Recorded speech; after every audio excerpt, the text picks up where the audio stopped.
आपने एक बुक का नाम सुना होगा, 7 habit of highly successful people. आज हम बात करने वाले 10 habits of highly successful businessman.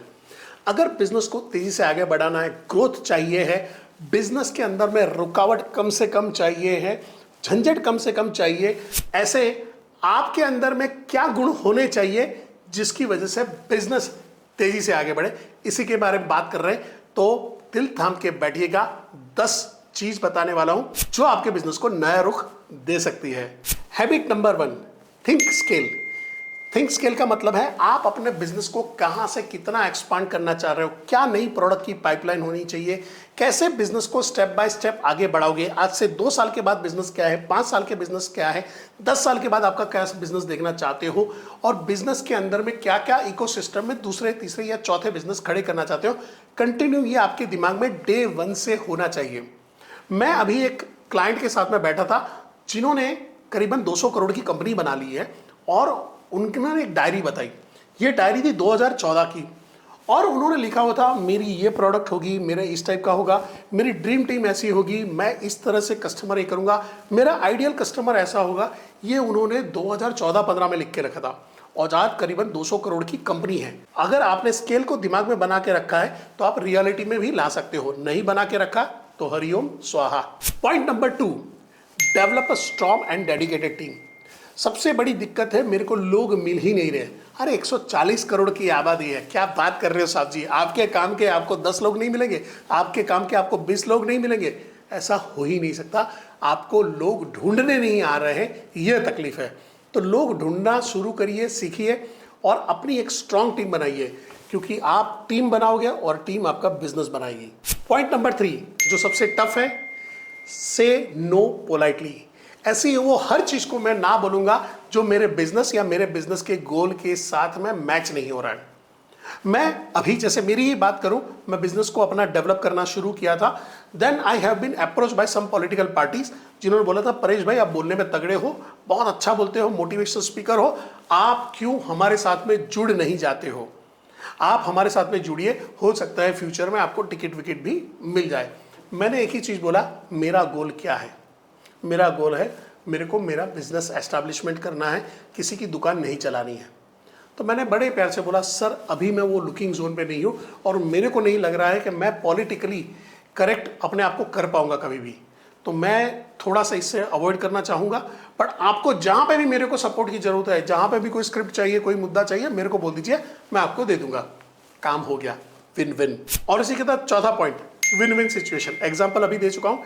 हमेशा आपको ध्यान रखना है, आपके क्लाइंट हो, आपके कस्टमर हो, आपके बिजनेस में इकोसिस्टम हो, आपका वेंडर हो, आपके खुद के एम्प्लॉय हो, सबको विन विन सिचुएशन में रखिए। इससे फायदा यह होगा, हर जगह पे जब आपके साथ में जुड़ा हुआ आदमी विन विन सिचुएशन में होता है, आपके बिजनेस के इकोसिस्टम को तेजी से आगे बढ़ाने में मदद करता है।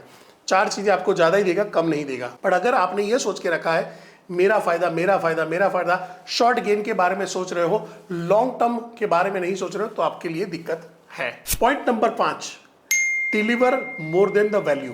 यानी कस्टमर जो वैल्यू पे कर रहा है उससे ज्यादा उसको देने की कोशिश करिए, उसको एक वाव इफेक्ट दीजिए, उसको लगना चाहिए यार ये गजब का था, यार ये तो मेरे लिए सरप्राइज था। मैंने जोमेटो पे अभी एक हमारे यहाँ पे एक नया बर्गर वाला आया था, बर्गर अच्छा बना रहा था, मैंने उसको ऑर्डर किया आउट ऑफ अ सरप्राइज, उसने मेरे को फ्रेंच फ्राइज भी भेजे।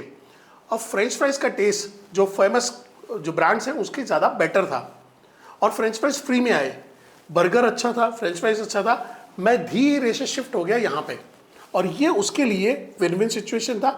बट कस्टमर के लिए क्या था कि यार मेरे को मोर देन वैल्यू चीज़ मिली हुई है, तो मेरा भी विन विन सिचुएशन आया। और अंत क्या होता है, कस्टमर भी खुश और बिजनेसमैन भी खुश। पॉइंट नंबर 6, जब भी टीम बना रहे हो, हायर स्लो करो और टर्मिनेट फास्ट कर दो। यानी हायरिंग और फायरिंग के बीच में पेस रखो, hiring slow, firing fast. Business में सबसे बड़ी गलती उल्टी हो जाती है, हम हायरिंग फास्ट करते हैं और फायरिंग स्लो करते हैं। हायरिंग के अंदर अरे ले लो लड़का अच्छा लग रहा है ले लो। मेरे क्लाइंट है, मैं उनके वहाँ पे इंटरव्यू की प्रोसेस डिजाइन कर रहा था, तो मैंने पूछा आप इंटरव्यू कैसे लेते हो, तो क्या सर हम तो सब लोग साथ में मिलकर एक जगह पे बैठ जाते हैं और आदमी का इंटरव्यू ले लेते हैं। मैं तो ऐसा क्यों करते हो, तो क्या सबको समझ में आ जाए, फिर ज़्यादा टाइम नहीं बिगाड़ना होता है। मैं को इसके अंदर में टाइम बिगाड़ना नहीं बोलते, इसके अंदर में टाइम इन्वेस्ट करना है। कम से कम आपकी कंपनी के अंदर में उसको आने के लिए 4 से 5 राउंड चलने दो। 4 से 5 राउंड चलेगा, 4 धक्के खाएगा तो आपको क्लियर रहेगा कि ये ज्वाइन करने के लिए रेडी है। एक राउंड में गए, सबने हाँ बोल दिया है, रिश्ता कबूल है कबूल है कबूल है करवा दिया है, आप उसको पकड़ नहीं पाओगे, उसके गैप्स पकड़ नहीं पाओगे, एनालिसिस नहीं कर पाओगे, रॉन्ग हायरिंग कर लोगे। हो सकता है वो आपका ऑफर लेटर लेके ज्वाइन ही ना करे, किसी और को दिखा के वहां पे ज्वाइन कर ले, और ज्वाइन करके आ गया है। अब वहां पे तकलीफ आ जाती है, यार इसके बीवी बच्चे हैं, निकालेंगे तो कैसा रहेगा, हाँ कर तो लेता है, अभी आज के टाइम पे ऐसे आदमी ही कहाँ मिलते हैं, ठीक है काम चलाओ, और आप वही लंगड़ी घोड़ी को फिर आप शादियों में नचवा रहे हो। तो ये नहीं करना है, हायरिंग करना सीख जाइए। कोई अच्छे कंसल्टेंट, कोई अच्छे कोच के पास जाइए और वहाँ पे हायरिंग कैसे करते हैं, उसकी साइकोलॉजी क्या होती है वो सीखिए। और अगर मेरे से सीखना चाहते हो तो बता दीजिए, इसका भी वीडियो बना के भेज दूंगा यूट्यूब पे। Point number 7, over communicate. Over communicate करते रहना है, अपने कस्टमर के साथ में, अपने वेंडर्स के साथ में, अपने एम्प्लॉय के साथ में, अपने बिजनेस के हर इकोसिस्टम के लोगों के साथ में, वर्चुअली फिजिकली जैसे भी हो, कंटिन्यू टच बना के रखो, बातचीत करते रहो। मेरे कस्टमर है, उसको मेरे बारे में हमेशा एक इन्फॉर्मेशन, मेरी प्रोडक्ट के बारे में हमेशा एक इन्फॉर्मेशन, मेरी हर स्कीम के बारे में एक इन्फॉर्मेशन जानी चाहिए। इस मॉनसून में क्या मैं ऑफर देने वाला हूं वो पता होना चाहिए। उसके लिए मेरे पास उसके सिस्टम भी होने चाहिए, उसका ऑटोमेशन भी होना चाहिए। यहाँ पे ऐसा ना हो कि मैं सारे 10,000 लोगों के नंबर ले रहा हूँ और सबको बैठ के मैं ही मैसेज डाल रहा हूँ। तो अपने बिजनेस को ऑटोमेशन में लाइए, और ऑटोमेशन से, पीपल से या प्रोसेस से अपने लोगों के साथ में टच बना के रखिए, ओवर कम्युनिकेट करिए, जिससे वो आपके साथ में हमेशा जुड़े रहे, एंगेज रहे। पॉइंट नंबर 8 जो हर बिजनेस को चुभता है, स्टे फाइनेंशियली डिसिप्लिन। फाइनेंशियली आपके डिसिप्लिन बना के रखिए, अपने फाइनेंस को मॉनिटर करते रहिए, अपने कैश फ्लो को मॉनिटर करते रहिए, अपने वर्किंग कैपिटल को मॉनिटर करते रहिए। अगर आपके पास सरप्लस आया है तो उसको राइट जगह पे इन्वेस्ट करिए, न कि ऐसा हो जाए अरे इस बार मुनाफा अच्छा हो गया चलो कार ले लेते हैं। नहीं चाहिए अभी कार का टाइम नहीं है। उससे अच्छा मैं उसको ऐसा इन्वेस्ट करके रखूंगा जहां पे मेरे को 3 या 4 साल के बाद जब बिजनेस एक्सपांड करना है तो ये पैसा वहां पे मेरे को काम में आए, मेरे को लोन लेने की जरूरत ना पड़े। या मैं उसको मार्केटिंग या बजटिंग में डालूंगा जिससे मेरे कस्टमर एक्विजिशन बढ़ जाए। तो आपको ये ध्यान में रखना है कि आपका फाइनेंशियल डिसिप्लिन क्या होता है। आपको पैसे उड़ाने नहीं है। अगर वहां पे है भाई एम्प्लॉय है, एम्प्लॉय वेलबींग के लिए चाहिए, तो ऐसा नहीं है कि मैं उठा के सबको बैंकॉक ले गया हूँ। नहीं, अभी मैं शुरुआती कंपनी हूँ, अभी मेरे पास उतना पैसा नहीं है।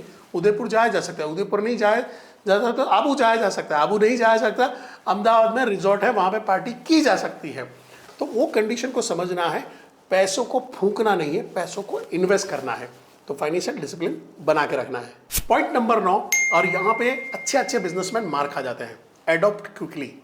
मार्केट के बदलाव, मार्केट के ट्रेंड, मार्केट की रिक्वायरमेंट को जितने जल्दी आप एडॉप्ट करते हो उतने जल्दी आप बिजनेस का कंट्रोल ले लेते हो, और जितने जल्दी उसको अवॉइड करते हो, आपकी शामुक वाली वृत्ति है, आपने सर को जमीन में डाल के रखा है, सोच रहे हो कि तूफान चला जाएगा, तो ये नहीं होगा। इसमें अच्छी से अच्छी कंपनियां बंद हो गई हैं। कोडाक, नोकिया इसके क्लासिक एग्जाम्पल हैं, जिन्होंने आते हुए बदलाव को नहीं देख पाए, और बदलाव आया तो बदले भी नहीं, और जिसकी वजह से आज इस कंपनियों का नामो निशान भी नहीं है। मेरी जनरेशन को इस कंपनी के बारे में मालूम, मेरे बाद की जनरेशन को पता भी नहीं है। Point number 10, prioritise relationship. अभी आप सोचोगे यार परेश भाई कहाँ पे फिलोसॉफी वाली बात कर रहे हो। मैं हमेशा बिजनेस में पैसे से ज़्यादा पीपल को महत्व देता हूँ। मेरे लिए पहला प्रॉफिट नहीं है, पहले पीपल है, प्रॉफिट बाद में है। लॉन्ग टर्म जितने भी रिलेशन रहेंगे मेरे कस्टमर के साथ में, मेरे एम्प्लॉयज़ के साथ में, मेरे वेंडर्स के साथ में, उतना ही लॉन्ग टर्म मेरा बिजनेस स्टेबल और प्रॉफिटेबल रहेगा। तो आपको ध्यान में रखना है, नज़दीक का फायदा या दूर का नुकसान। मेजर हम बिजनेस में क्या करते हैं, पहले जितना आ सके उतना बटोर लो, बाद में देखा जाएगा। आपको मार्केट में ऐसे बिजनेसमैन मिल जाएंगे जहां पे उनको मालूम है कि ये कस्टमर एक ही बार आने वाला है, तो कुछ भी आया उसको चेप दो। पर उससे होता क्या है, आप सिर्फ चेपने के बिजनेस में हो, आपका बिजनेस ग्रो नहीं होगा। आप शायद 15-10 लाख रुपया महीने का बना लोगे, पर आपकी कंपनी कभी 100 करोड़ की या 1000 करोड़ की कभी नहीं बनेगी। क्यों? क्योंकि आपका वन टाइम बिजनेस है, उसके बाद का बिजनेस के लिए आपके पास थॉट ही नहीं है। जब उसके लिए थॉट ही नहीं है तो एक फेज आएगा जब ये मार्केट गिर जाएगा और आपके पास कस्टमर आने बंद हो गए, फिर क्या करोगे? यहीं पे सबसे बड़ी दिक्कत आ जाती है। तो याद रखना है, हर वो कस्टमर, हर वो वेंडर, हर वो एम्प्लॉई जो है, जितना आपके साथ में लंबे समय तक जुड़े रहेंगे उतना ही आपका बिजनेस स्टेबल रहेगा और बिजनेस ग्रोथ भी करेगा। तो मेरे प्यारे व्यापारी भाइयों, मेरे प्यारे सीईओ भाइयों, आप मेरे को बताइए इस 10 में से कौन से ऐसे गुण हैं जो अभी आपके अंदर में नहीं है और आप इसको एडप्ट करना चाहते हैं, आप इसको बदलना चाहते हैं। और ये वीडियो कैसा लगा है? अच्छा लगा है तो लाइक करें, शेयर करें, सब्सक्राइब करें और दूसरे लोगों तक पहुंचाएं। और दूसरे लोगों तक ये वीडियो पहुंचाने के लिए खूब खूब धन्यवाद। आपका दिन शुभ रहे। इसके साथ में ही भारत माता की जय। जय हिंद।